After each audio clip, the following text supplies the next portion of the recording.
Assalamualaikum warahmatullahi wabarakatuh.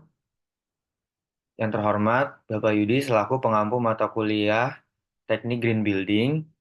Pada kesempatan kali ini, izinkanlah kami dari kelompok 14 untuk mempresentasikan hasil kemajuan desain tugas akhir dari mata kuliah Teknik Green Building. Kelompok 14 sendiri terdiri dari saya sendiri, Kevin Audrey Herditya dengan NIM F44012110003, Ahmad Abdul Rahman dengan NIM F440121111, dan Muhammad Alabizar Anderu dengan NIM F44012110045. Nama desain yang kami buat adalah Simple Love dengan tema desain minimalis. Deskripsi dari desain yang kami buat adalah desain kami berfokus pada kesederhanaan dan fungsionalitas. Rumah dibangun dengan luas RTH dalam bentuk taman di atas 30% atau 41,33% luas tanah. Lalu luas rumah termasuk teras dan carport seluas 182 meter persegi atau 60,67% dari luas tanah. Lantai satu terdiri dari ruang tamu, kamar utama yang berukuran 5 kali 5 meter, toilet, dan dapur. Lantai dua terdiri dari dua kamar anak dan dua balkon di sisi utara dan selatan. Untuk rencana implementasi kategori tepat guna lahan direncanakan untuk dapat memenuhi 11 poin. Yang pertama, rumah berlokasi di daerah perumahan Jalan Kavling Surya di Tanah Sareal, Kota Bogor, yang berdasarkan RT RW Kota Bogor termasuk ke dalam pola ruang pemukiman.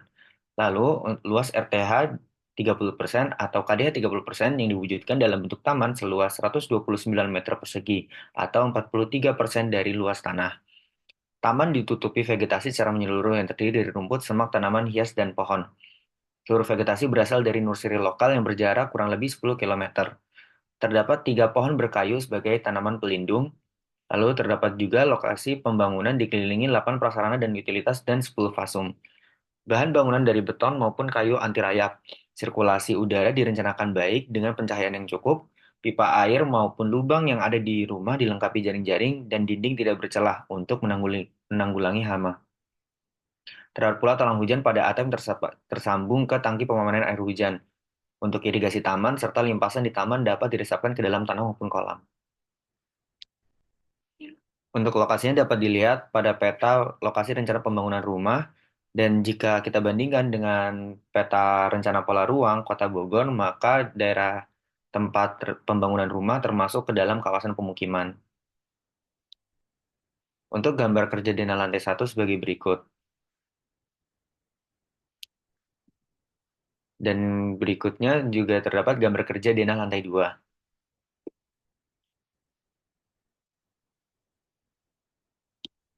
Dan untuk tampak dari desain rumah dalam bentuk 3D sebagai berikut.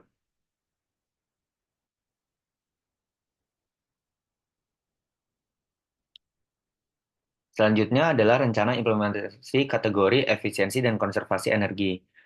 Yang pertama adalah terdapat meteran listrik, yang kedua adalah pencahayaan alami dan sirkulasi udara dengan memaksimalkan bukan ventilasi.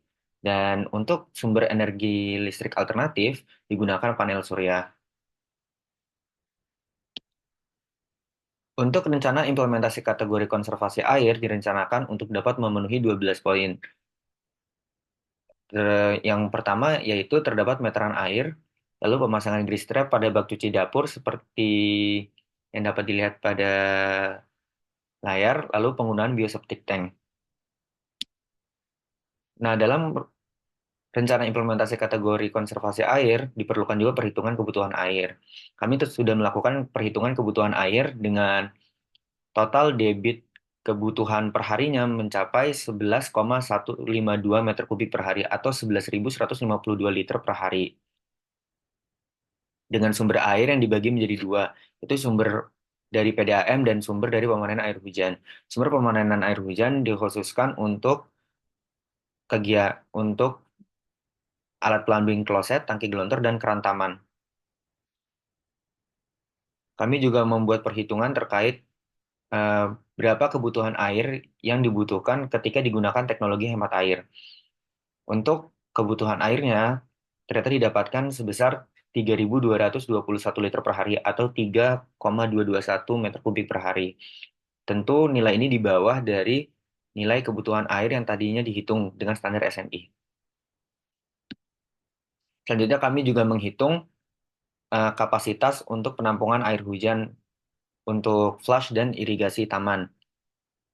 Didapatkan bahwa kapasitas penampungan air hujan untuk 10% pelayanan sebesar 670,2 liter dengan kapasitas desain penampungan air hujannya sebesar 0,7 meter kubik.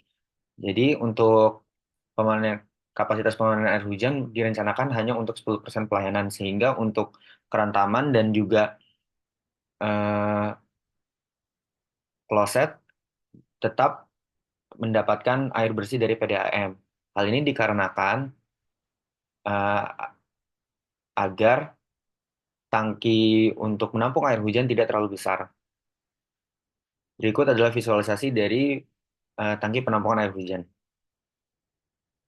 Selanjutnya juga eh, kami merencanakan penggunaan bioseptic tank dengan dimensi dan sistem kerja yang dapat dilihat pada layar.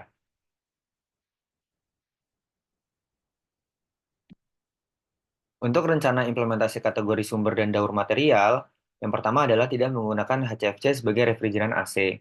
Lalu juga mengurangi bahan konstruksi yang dibeli dari toko dengan radius 1.000 km dan diproduksi di wilayah Republik Indonesia.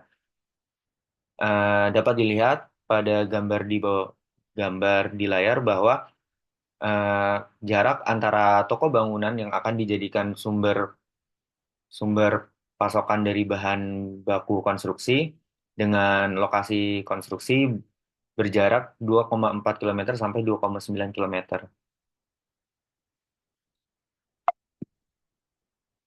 Demikian presentasi yang dapat kami sampaikan. Kurang lebihnya mohon maaf. Terima kasih. Wassalamualaikum warahmatullahi wabarakatuh.